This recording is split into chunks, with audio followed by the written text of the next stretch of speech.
role playing through conversations. Oh, if they say this, I'm going to say that. If they do this, I'm going to do that. And then none of it comes to pass. And it was a complete waste of time running those potential conflicts and conversations through. But when you're fully present, that's when you're at your best. You're not in the past living with regret. You're not in the future living in fear. You're fully present. San Diego 911 emergency. You need to come right away. There's a man with a gun and it's loaded. Receiving emergency signal from 4 George 1141. We've got a white female down. We need paramedics code 3. All available units roll code that way. Welcome to the De-Escalation Conversations podcast. With me today is a friend of mine who, quite frankly, I've never met him in person. We've only talked on Zoom, but I've known him for, a couple years now. And I love spending time with him. I see him probably a couple times a week. And every time that I see him, I get at least one nugget of wisdom from him, which isn't bad for somebody who lives in Australia and I'm on the opposite side of the world. Gagan Gupta, his mission is to empower 10,000 senior executives, professionals, and conscious business leaders to achieve their full potential. In a world of 360-degree transformations, and I'm going to have him explain what he means by that in just a few minutes. His journey from the brink of suicide to becoming a guiding light for conscious leaders and senior managers is a story in itself. With unwavering courage and adding in a unique blend of spirituality, Gagan helps others break free from the clutches of imposter syndrome and embrace a life filled with abundance, high self-worth, and a revitalized mindset. Now, his website, fasttrackyourcareer.com.au, remember I told you he's in Australia, so it's not just .com, it's .com.au, has a really awesome statistic on it. And Gagan, to begin this episode, in just a moment, I'm going to ask you about your success on helping people break free from addictions and in following through on goals and focusing on whatever it is that they want to focus on. But first, before we do that, I want to say to our listeners, some of you might be thinking, well, wait a second, I'm a K through 12 school teacher. I'm a first responder. What's this guy got that I need to spend time listening to this podcast for? Folks, trust me on this. Gagan has helped me personally in so many different ways that I hadn't even thought of that he could help me. That if you give us just this next half hour, 45 minutes, I assure you, your time's going to be well spent and you're going to be walking away probably with several nuggets of wisdom. So Gagan, welcome to the show. Thank you. Thank you so much. I'm very happy to be here, Kerry. Well, I know it's early in Australia, even though it's the afternoon in the U.S. right now as we're recording this. And thanks for getting up super early to be with us and adjusting your schedule to be able to meet up with our time zone here. So I want to talk to you about this success rate on breaking from addictions, following through on goals, and helping people concentrate on whatever it is that they want to concentrate on. What is your success rate so far?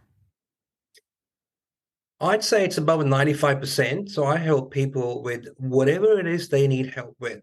So as my website would tell you, I work with senior executives. If you're a GM, VP, or a conscious business leader, whether you want to launch your business or scale your business, or you want to have a side income, or you want to get a promotion or navigate office politics, whatever it is you want to do, or you have an addiction, whether it's porn or smoking or whatever it is, if it's an addiction, or if you want to earn more money, or if you want to form a new habit or start a new business, my success rate so far with my existing clientele, from what they tell me, was close to 100%. So I'd say about 95% plus. Which is pretty amazing because when you look at just addiction recovery statistics in general, they're in the low double digits. When I say low, I'm talking like barely double digits, and a lot of times below that number. I'm talking less than 10%, maybe 10 to 15 at the high end, and you're up above 95%. And I know with me, you have helped me in several different areas in achieving goals that I set that I didn't think I would be able to set. So would you be willing to share like one or two secrets about how you did that? Sure. And I'll also answer a question you asked earlier about 360 transformation. So here's an example. Last year, when I got laid off after 21 years of successful corporate career, out of which the last decade was a senior executive, I took it so personally that I became so emotional and suicidal that I didn't know how to make sense of what was happening to me. Hmm. And after 4 months of depression, anxiety, pills, suicidal attempts, I realized this is no way to live. And here's an example of 360-degree transformation. I had 9 months of no income because I used to think that money is the problem.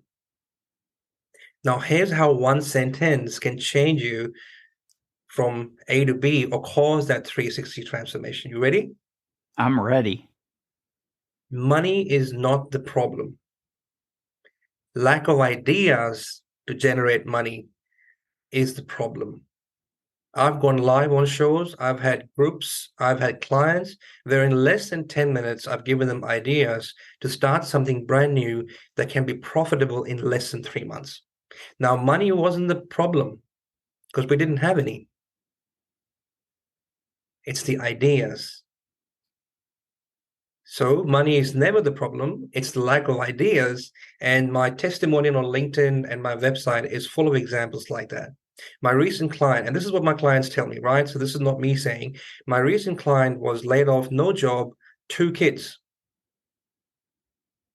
And she thought money was a problem. 6 months later, she's launched 2 businesses, not one, 2 businesses.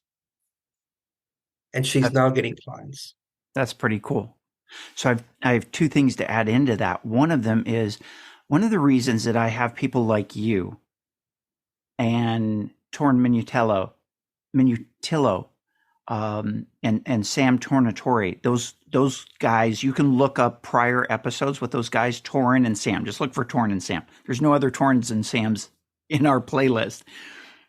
The reason I have people like you and Torn and Sam on is exactly what I went through when I was on the job as a police officer for 30 years. I would work as much overtime as possible. And when I was raising 3 kids, I was teaching, I've been a professor at the college here in San Diego since 1996. I do that more out of love, but I was trying to get extra classes. I would work overtime details like movie details or football games or baseball game, whatever the overtime assignment was, to earn extra money. And the problem with firefighters work in extra shifts. And so instead of working a 24-hour shift, they're now doing a 48 or a 96. And the problem with that is when first responders are doing that in particular, there's some dynamics that happen. First is you are more fatigued, which means you're not as safe. Second of all, you're already in dangerous occupations. And the more time you're out on the street means you are exponentially more at danger, not just because of the extra hours on the street, but add in, again, not 1 + 1, but exponential, that fatigue. And so is there something that you can do to make extra money that does not involve you doing a first responder job? The other benefit to that approach is you have a safety net. I started to say exit plan. Sometimes it's an exit plan as well. But if something happens to you where you can no longer be in that career that you're in right now, you need to have a safety net. Yes. I remember there was a police officer that I worked around. His name was Craig. And he got into a use of force situation. The chief of police decided to make him an example, and he fired him. And between the time the use of force and the time he got terminated was a really short amount of time. It wasn't a drawn out process where he could start making plans. It was bam. Well, And he did things like he was a tow truck driver. He got his EMT certification, was working on an ambulance, all of which are relatively low paying jobs compared to being a police officer. He had no safety plan. He didn't do anything else. I've known officers that have gotten badly injured, could not be a law enforcement officer anymore because of their injuries. They were medically retired, and they're like, well, yeah, great. I got 50% of my salary, but I'm a relatively new police officer, and 50% isn't that much.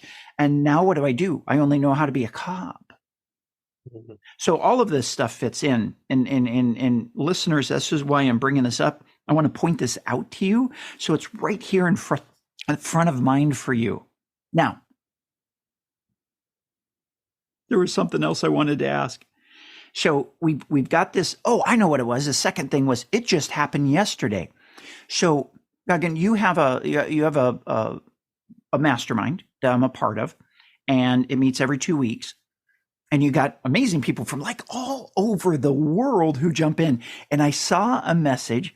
One of the ladies that was involved in this group had this huge epiphany yesterday.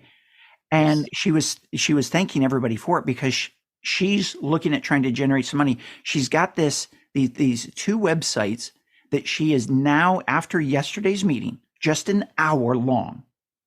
She has her entire business plan for 2 different businesses ready to launch almost immediately. And she knows exactly what she needs to do it. So while she's working on her main passion, her main mission, she's got these 2 other things that are going to be generating revenue and extra money for her to support her while she works on her primary goal. That's the sort of stuff that you do for people, man. I always ask people, how do you make the world a better place? My favorite question to ask when I'm just meeting somebody new. How do you make the world a better place? What do you do? And that's just one of a couple ways that you do, Gagan, make the world a better place. And I want to just honor you for that. So back to the addictions and goals and what do you want to work on type question. So you said a lot of things there. First of all, I just want to thank you from the bottom of my heart because it's very kind of you. And is it okay if I touch on a few of them and also answer the question you just asked? Hey, you're the guest. You are, make yourself comfortable, rearrange the furniture, whatever you want to do. All right. So the first thing I would say is a powerful question to ask yourself is, what is your legacy? Let's hold for I want to pause for that a moment. I want to let that be able to sink in with people. Because I want to circle back to that, but I just want that to say that one more time. Yeah. What is your legacy? Wow. Yeah. What do I want my legacy to be? That's a powerful question because everybody, whether you're a school teacher or a first responder or just a human being on this planet, what's your purpose in life? Everybody that I've ever talked to, they want to make a difference. They want to have some purpose. They don't want to leave this planet and have no one ever not think of them, have no memory that they ever existed. That's such a powerful question to ask. Yeah. Okay. A lot of people. Thank you, Kerry. A lot of people don't actually do that. They don't have the time to write down because they're so caught up in the day-to-day activity, kids, school, basketball, work, come home, dinner, TV, sleep. There is time for legacy. But if you do take time for legacy, if you do ask yourself, hey, who am I meant to be? And now we're getting into strategies because I do want to give your viewers and audiences some actionable, proven, bulletproof strategies that are working for my clients on a daily, weekly, monthly basis. And the first thing you can do very easily is take a piece of paper, draw a line in the middle of the page, cut it in half, not literally with a pen. On the left-hand side, write down, what do you love? What are the 5 things that are top most important things in your life that are important to you? What do you love doing? What lights you up and why? And just this single exercise alone is very powerful. Then you circle the top 2 out of those activities you've just written, Kerry, and you bring it to the right-hand side of the page. Now, this is so simple, and gurus like Brian Tracy have actually advocated this one technique so much. It's so powerful that Brian Tracy goes to the length to say, if you did that one thing, you'd be a millionaire in less time that you think it's possible. Because when you write those 10 things down on the left-hand side that lights you up, that you love doing, that you're passionate about, and you circle the 2 that are going to make the most impact in your life, and you do them every day, magic starts to happen. I want to share with you a new group that I've started. And I went from 0 enrollments to 32 in 2 weeks. It's called the Personal Development and Leadership Capsule. And it's for career-oriented people and conscious business leaders who want to grow, scale, or launch their business, or for people who want to become better communicators, do public speaking, and so on. I went from 0 enrollments to 32 in less than 2 weeks. Now, how do you do that? Now, obviously, I can't share all the details in a 45-minute call, but it's just to say what's possible for a guy who came to Australia in 2003 and couldn't even speak proper English. So if I can do it, anybody can do it. And here's another thing. It's fascinating.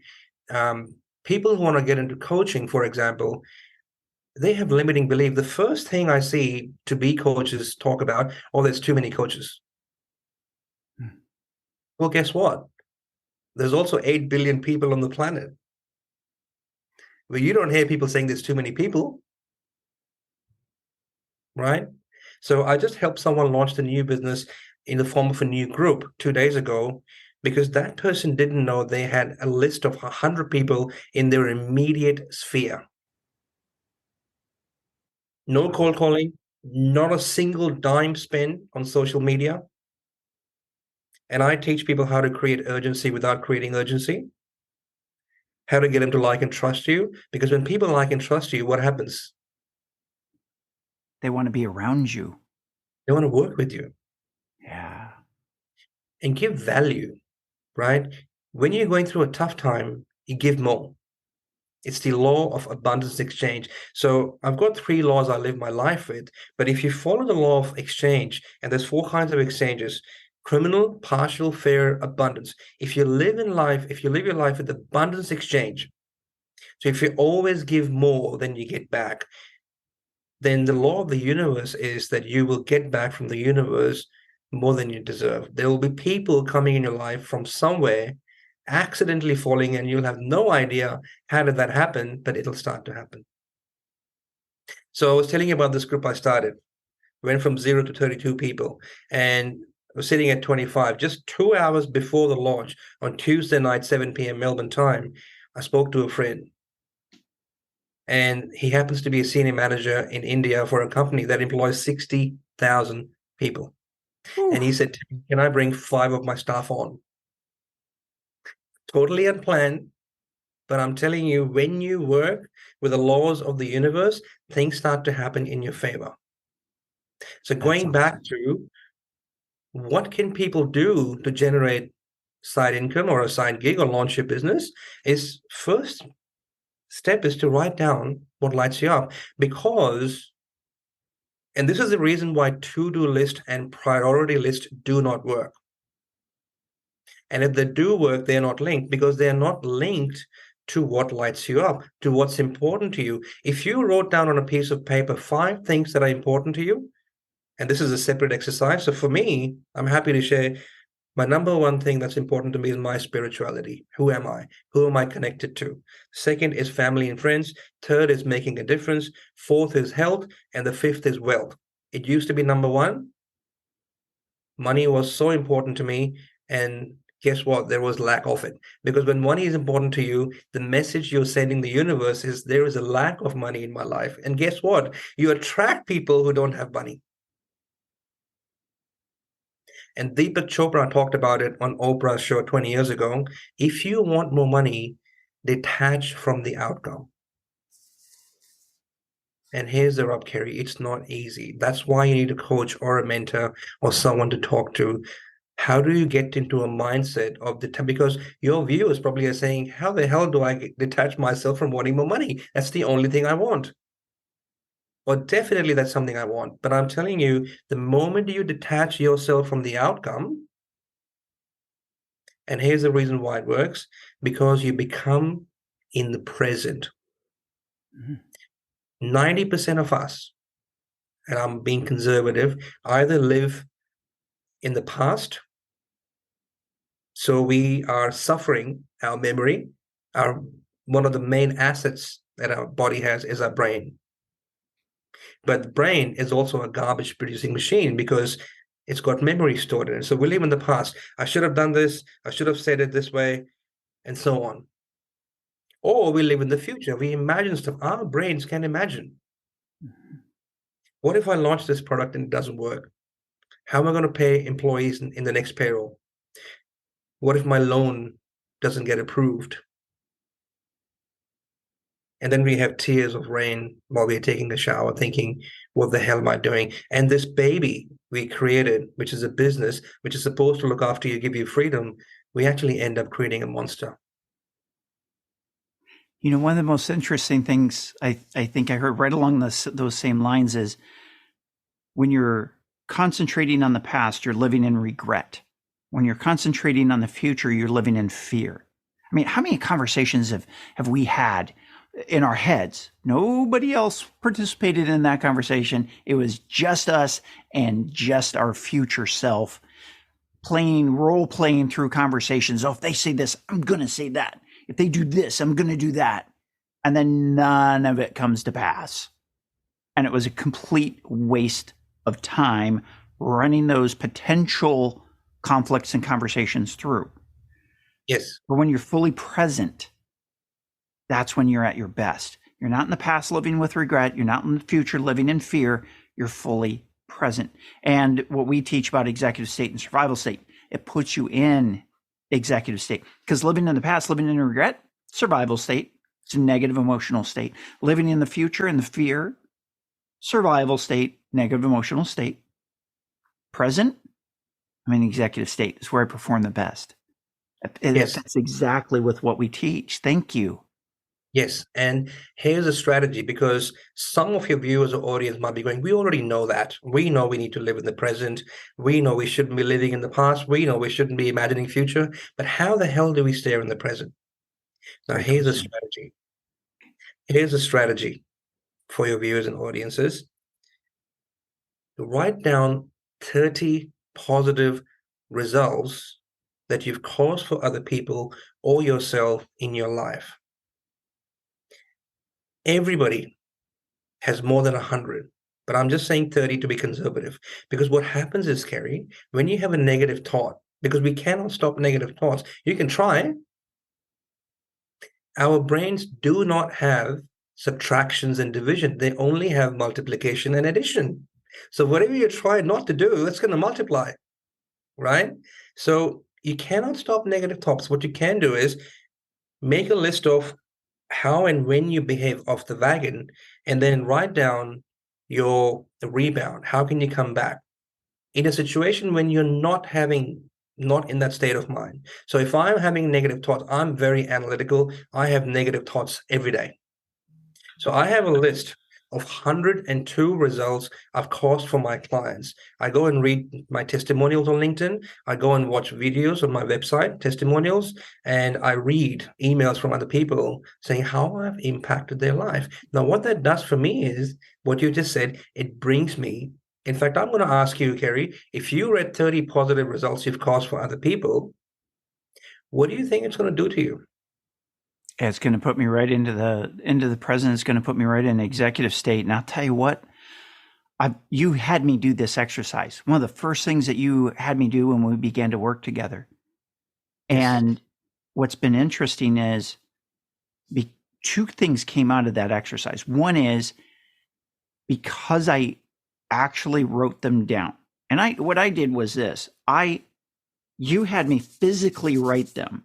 And I Yes. happen to know the neuroscience behind that, because when you physically write something down, you're building new neural pathways, and you're actually implanting that memory deeper inside your brain, so it's more resilient. It's we call it or not we call it it is called myelination. It's like paving a road that's a dirt road before.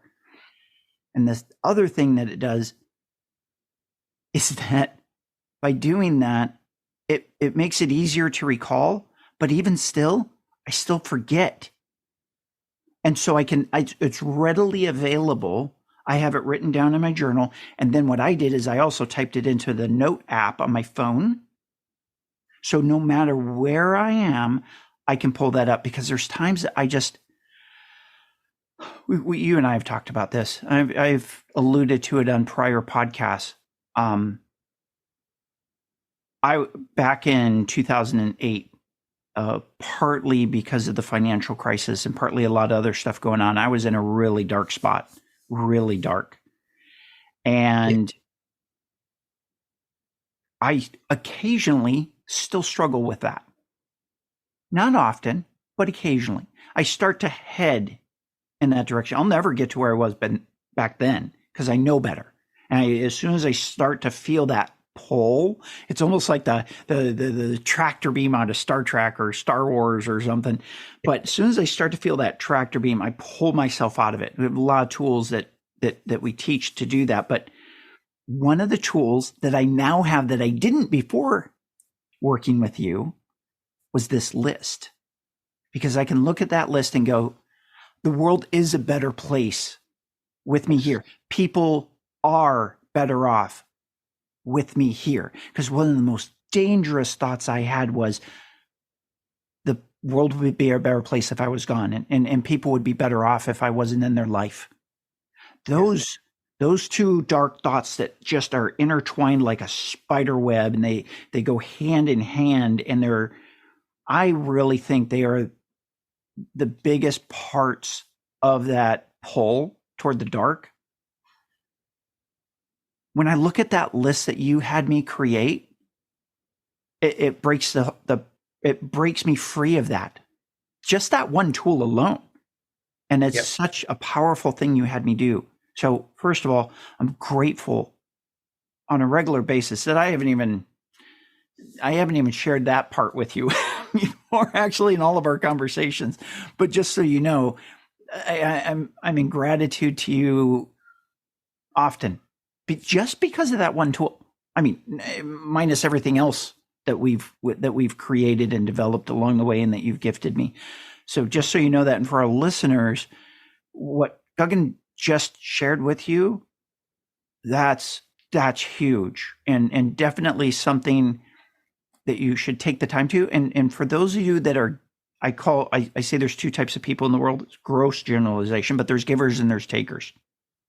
And if you're a giver, and a lot of first responders and school teachers are giver, and entrepreneurs are givers. We give. So for us to step back and go, okay, here's all the things that I gave and turned out really well for people. For me, it felt counterintuitive. I had a hard time getting going on it.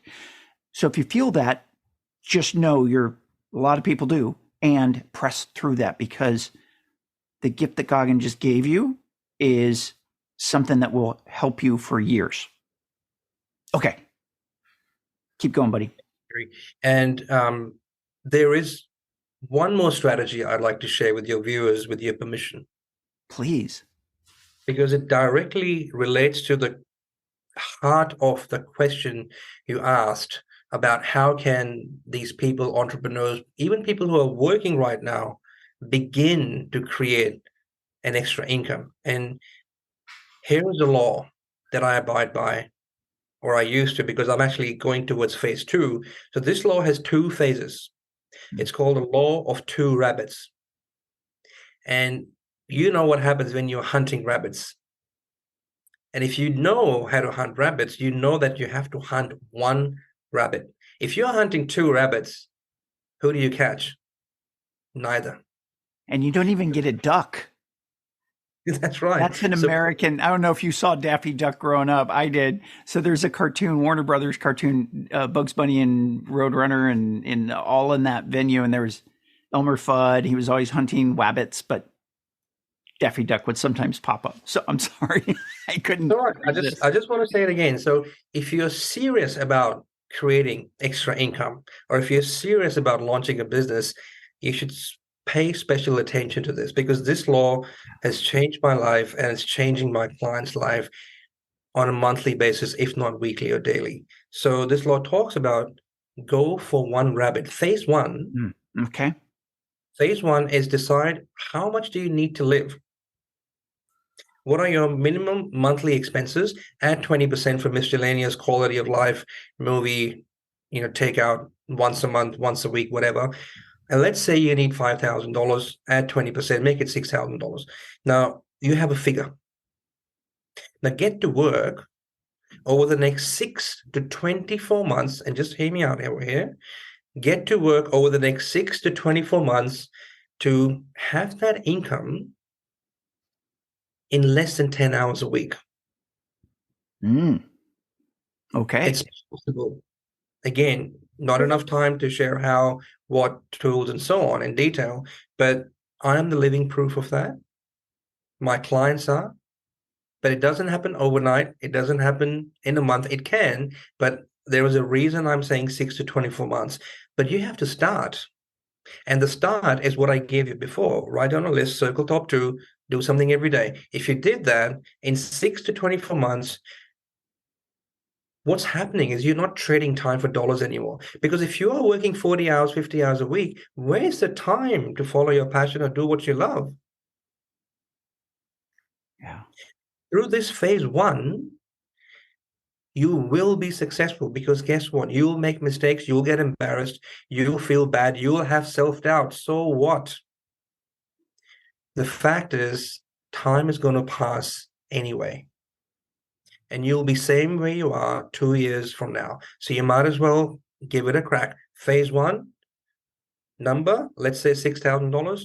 Do whatever it takes to create a passive income. It doesn't mean it's on automation. It still requires 5 or 10 hours a week input, but so what? You still have 20, 25, 30 hours a week to now do what you love. And phase two is basically knowing whether you're a captain or a general. So a general has a macro view and a captain has a micro view. So if you're a general, hire someone who has a captain view, like a VA or a partner or an employee. It doesn't have to be something substantial. Even a VA in Philippines, India, Bangladesh, Pakistan, $4, $5, $6 an hour, you can get help. Even 5 hours a week is enough to launch a new business. Yeah. Right? So these are the 2 phases. Work out who you are. Give yourself some time. And if you've ever watched, I think it's called Secret Millionaire or Underground Millionaire, and they give them $100 and say, go and make $1 million in 3 months. The first thing they do is, in this particular example, the serial I saw, this dude got scrap metal, which was lying around in a factory for years, picked it up, delivered to people who wanted it. In the first 3 weeks, he made enough money so that he doesn't have to worry about his food, shelter, clothes. And the next 2 months and 1 week was focused on generating wealth. And that's the law of 2 rabbits. What we do is we focus on 2 rabbits our entire life. We get frustrated, we get stressed, anxiety hits in, and guess what? We go into a loop of shame, guilt, and fear, which we can never recover from, or at least we think we can never recover from. Now, that's the bad news.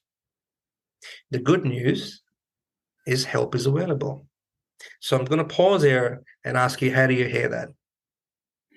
I love it. So first of all, concentrate on one rabbit. Yes. Once you have the basics taken care of. Yes. If we're talking about Maslow's hierarchy of needs and the triangle, we're taking care of the first layer or 2 layers. Yes. And then we're concentrating on phase 2. So tell us about phase 2.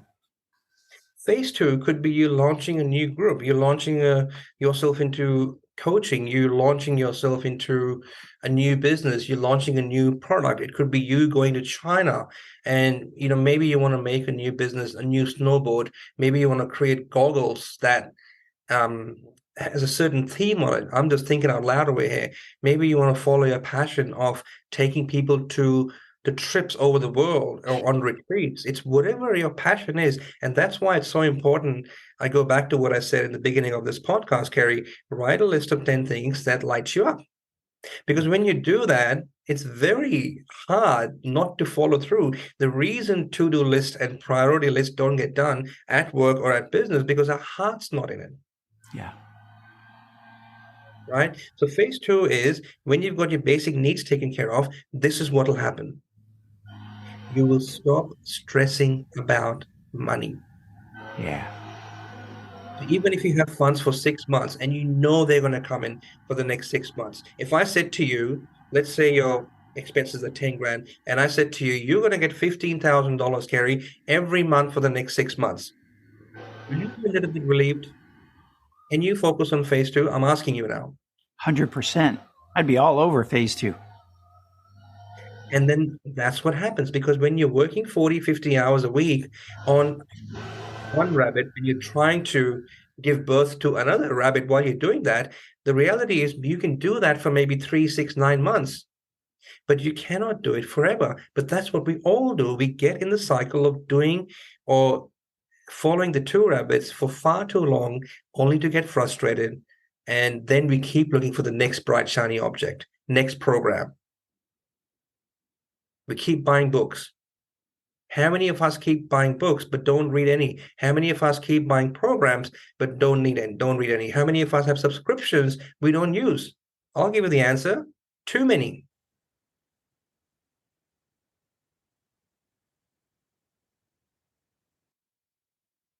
Yeah. There's and I've been guilty of that. There's books on my bookshelf that I've bought and had every intention of reading. In fact, there was one I got home from vacation. I pulled it off the bookshelf because I had thought about it on vacation. I was like, I want to look into this book. I put it back up there last night because in 2 days I hadn't had a chance to even look at it. And that was with intent, much less getting it, forgetting about why I got it, and it arrives and then it goes onto a shelf. So yeah, I love that. I love and the focused, purposeful action. Give us some ideas about how to take that. Right. So I cannot emphasize this point enough, that it's so important to, first of all, stay in the present. Because if you're living in the past or if you're living in the future, you will be unable to take action. Your own intelligence will work against you. So the first thing is to look after your body. The base has to be stable. You, from a police military background, you would probably know this, Kerry. And this is why we all have burnouts after working 60 hours a week, because we're not looking after ourselves. If the base, if this temple, which we call body, is not stable, it's unsustainable in the long run. We stop going out in nature. We stop doing walks. We stop getting enough sunshine. Too many tablets. First thing is health. I know I'm talking basics, but it's the number one thing I work with my clients. The second thing is sleep. You'll be surprised that 80% of my clients only sleep 4 to 5 hours a night. Well, guess what? They're agitated. They're frustrated, right? And they have a short attention span. And attention is the most expensive commodity these days, whether it's in marketing, advertising, digital agencies. So if you want to focus better, you have to get your health and sleep in order. I've actually written an article on sleep. I actually publish articles every month for this website, and we sleep in 45-minute cycles.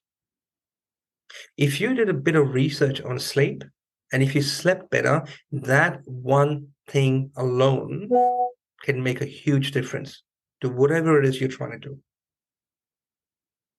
Yeah, let me interject on this just for a moment, if I may. Sure. On the whole sleep thing, we do so much work with neuroscience. So the neuroscience of what happens in the brain Yeah.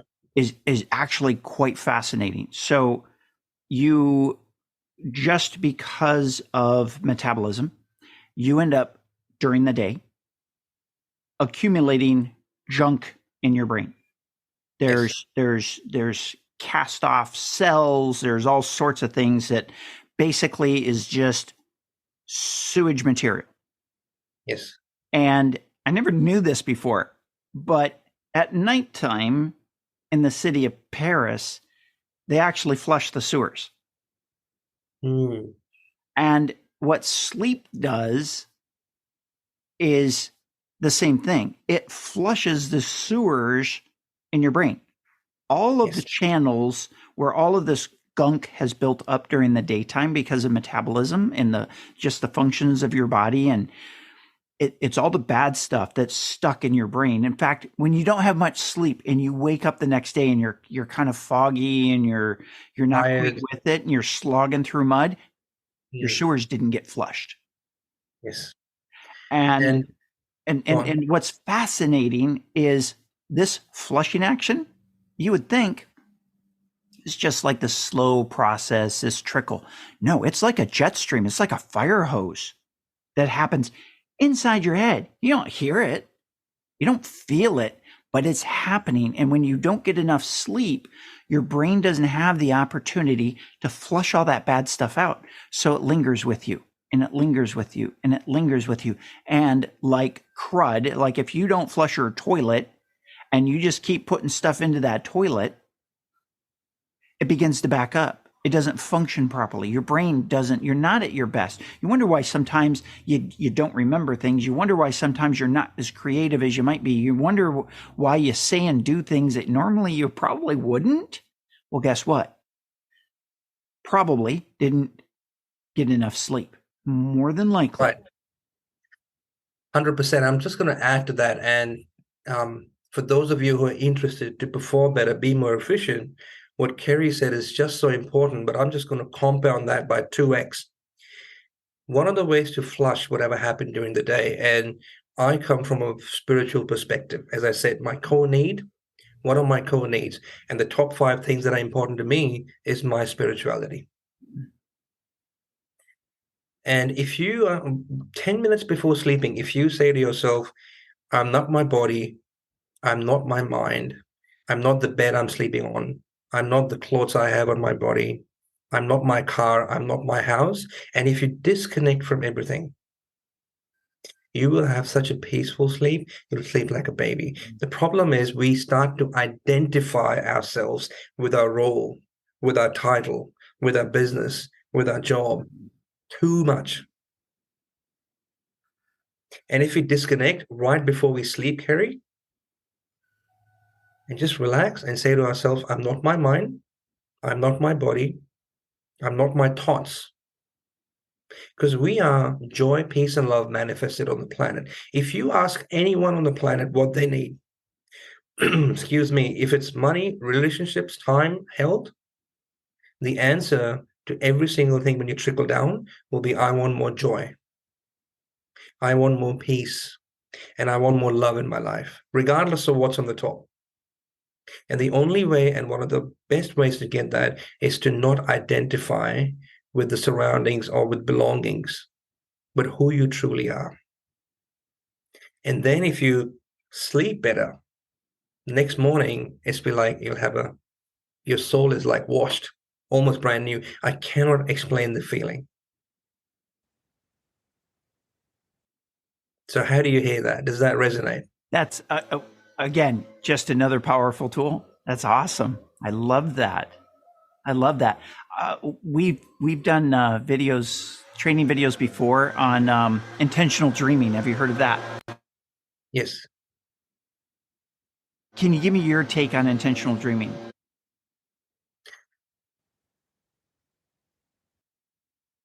So for me, I request the universe so if I have a problem, Kerry, I would say to the universe, I have this problem. I'm going to sleep. Can you please give me some solutions by the time I wake up tomorrow? And then I follow through by saying, I'm not my body, I'm not my mind, and I'm not my thoughts. Now, I know this is not going to make sense to a lot of people who are not spiritual, and it's okay. But when you understand this and you apply it and do it, let's say over 21 days, because that's how long it takes to change a habit, you will feel the power to it. But I do intentional dreaming by requesting the universe of a problem I have. So let's say I want 2 new clients this month.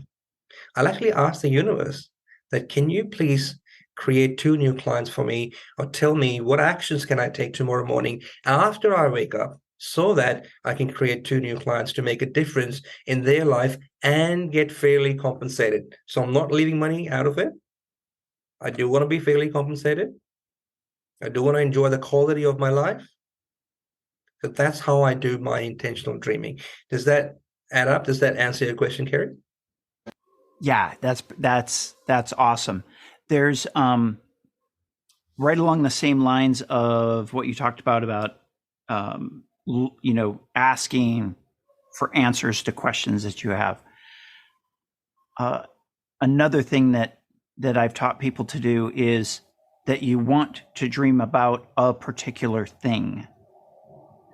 And I've used that very successfully. So our listeners, unless this is the first episode that you've heard me talk before. I was involved in 2 fatal OISs, officer involved shootings, in my career.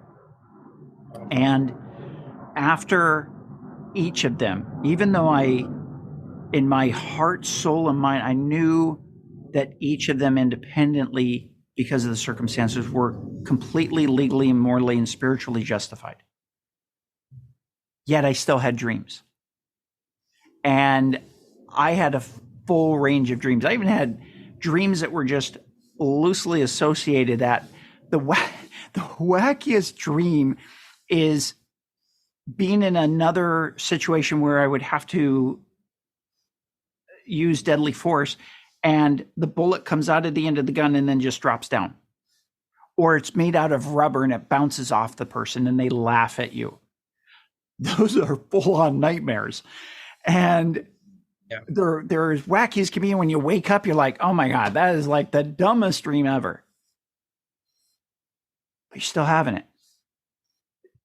Dumb as it may be, silly as it may be, unrealistic as it may be, you're still having it. And when you go back to sleep, you're right back in that same dream again. So what I used intentional dreaming for, and after spending 22 years on the peer support team for the police department, helping just so many officers through after they were involved in critical incidents like that, the ability to go to intentionally think, okay, I'm going to, not saying what I'm not going to dream about. I don't want to dream that.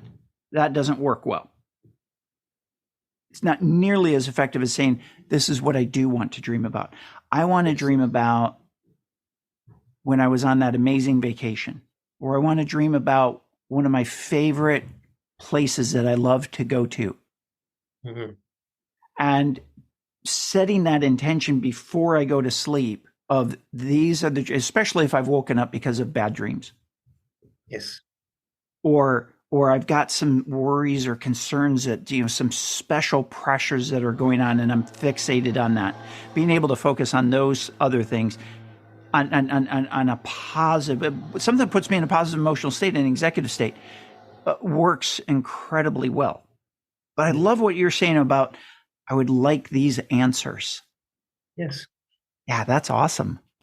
And, I just want to clarify that it's not like you get answers all the time, but there is a high chance you will, because when I tried it for the first time, I was like, what a load of BS. Like, how does that even work? Because you should question everything. And this is what I say, and I've said it to you many times, Kerry. Test, don't trust. None of your viewers, listeners, audiences have to trust anything that we are talking about, but they can at least test. They can at least experiment. There's nothing wrong in experimenting because it's your life. It's your life you're trying to change. So you owe it to yourself to test and experiment, test and measure. What works, keep doing it. What doesn't work, change it. Keep experimenting, and you will see that something is happening. So for me, it took, I think, 2 or 3 weeks before I got my first answer of what to do. And it was like magic.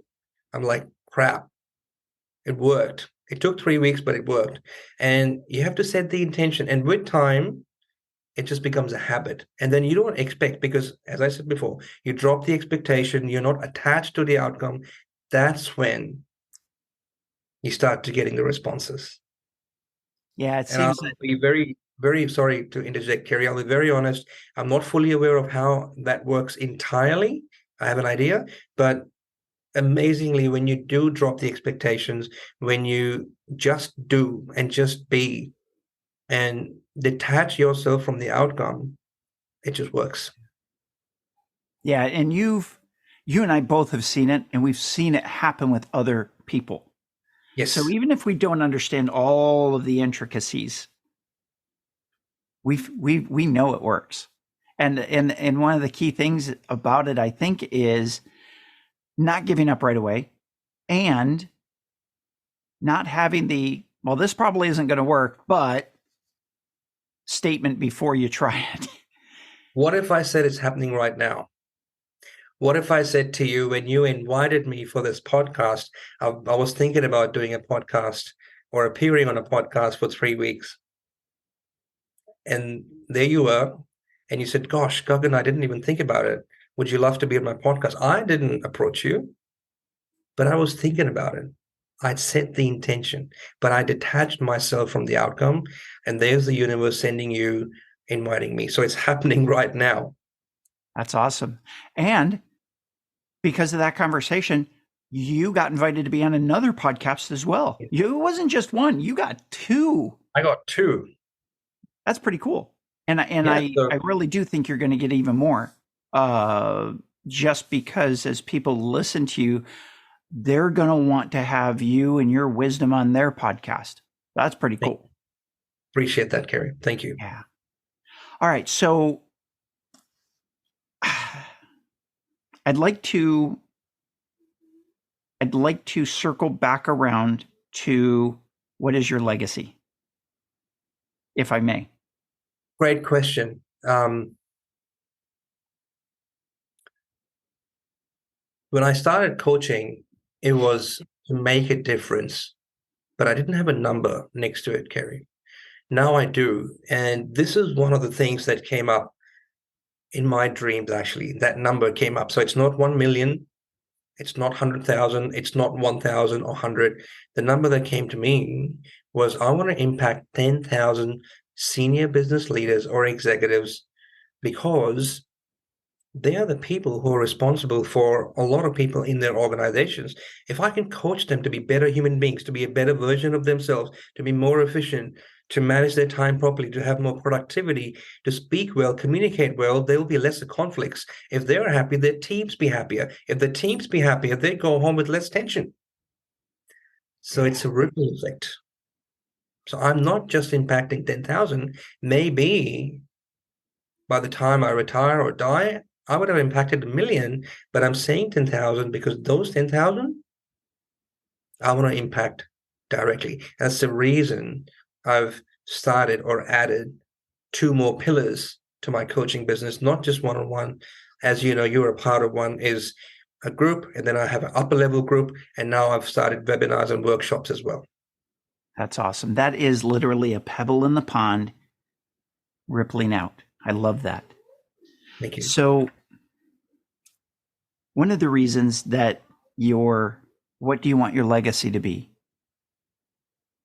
just struck me straight to the core was yesterday. I told a friend of mine that in December, I'm going to be going to the island of Kauai. Mm-hmm. And Kauai is a special place because her son was very tragically taken in he was a salvage diver, on the surface freak accident, a huge chain link. When I say huge, I mean huge chain link. Yes. Snapped. The manufacturer had falsified the test records for the strength of this chain. And it was put under too much load. He was actually trying to cut the chain. They were outside of Amsterdam in rough seas. His ashes are scattered near Hanalei Bay, which is where I wanted my part of my ashes to be scattered. So we're both going to be in the same area. Right. And so I had mentioned to her that I was going to be going there, and she asked a question about the mile marker. And I was like, oh, I got that written down. And I pulled it up in the Notepad app on my phone. Here is what was amazing. I had written down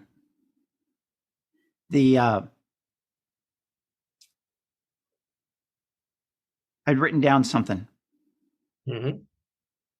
And my note was titled Obituary and Passion. And I just wanted to read this. Sure. And it's a quote. There's a movie, one of my favorite movies is Serendipity. It's romantic, it's a rom-com. And Jeremy Piven is one of the supporting actors. And there's a scene where he says this, you know, the Greeks didn't write obituaries. They only asked one question after a man died. Did he have passion? Yeah. When I heard that, I thought, well, I don't know that that's right. Yes, they asked that question the way Hollywood portrayed it. I don't know if that's right. If we ask the question a little bit differently, what do I want my obituary to read? Yeah. If it's not just the passion, what needs to be in that obituary? Humility, to be a better listener, to be calm in your center more often.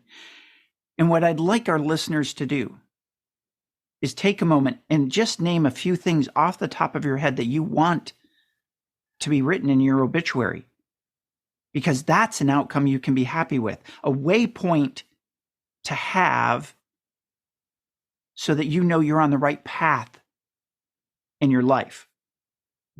And the concept ultimately is it, if we don't write our own obituary, you're leaving it in the hands of someone else.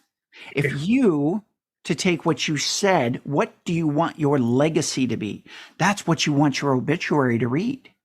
And if you don't decide today what you want that legacy to be, what you want your obituary to read, you're leaving that in the hands of someone else. 100%. And I want to live a life by design, not just of design, but by design, by my design. I don't want to live it being a ping pong ball or what are those games where the pinball machine, where somebody else is pulling the levers and I'm just getting batted around, and they're pulling the spring loaded one that shoots you back up to the top and you're getting batted around again. I don't want to live life like a pinball game machine ball. Yeah. I want to decide how it is. And the cool thing about this episode, Gagan, is that you have given us different levers that we get to pull. Yes. So that we're not bounced around by somebody else. We get to decide where that pinball goes. Thank you for that. Thank you for all of those different levers that you've given us. And I know that you've given me even more than what we've discussed during this time together. Well, thank you. Thank you for having me and creating this channel for people to, hopefully find a pathway forward, because I regularly interview New York bestselling authors, and the last one I interviewed shared this with me. If you think the following, then you're probably right. If you think you're one sentence, one podcast, one meeting, one email, one phone call, one paragraph, one book away from an aha moment, then you are. We never know who you might impact, Kerry. So I want to say thank you for creating this channel to do that to other people. Well done. I'm going to put that as number 31 on my list. Yes, 100%. Thank you. Thank you, brother. Thank you for being here. I really, truly appreciate the honor of your time and the gift of your time. Likewise. Listeners, we're going to put in the show notes Gagan's website, so you can go to it. You can stay in touch with him. And I want to I'm just going to, if you're driving and you can remember this, fasttrackyourcareer.com.au. Fasttrackyourcareer.com.au. Because he's in Australia, so it makes total sense. Remember our website, theidea.world. We have tons of free resources for school teachers, K through 12, first responders, as well as entrepreneurs and business leaders. If you're looking for help with leadership, communication skills, conflict resolution, de-escalation, we can help you with all of that. Please check us out at theidea.world. Until next time, please stay safe. Bye for now. Thanks, Gary. I hope you found a lot of great value in this episode of the De-Escalation Conversations podcast. Please be sure to go out to our website, theidea.world, THEIDEA.world. On that website, just click on the link that resonates with you most. If you're a K through 12 educator, if you're a firefighter, medical services, law enforcement, flight attendants, whatever industry you're in, we have specialized training for you. So check that training out, because literally it can save your life, it can save your relationship, it can save your career. So check out theidea.world. I'll look forward to seeing you soon. Take care.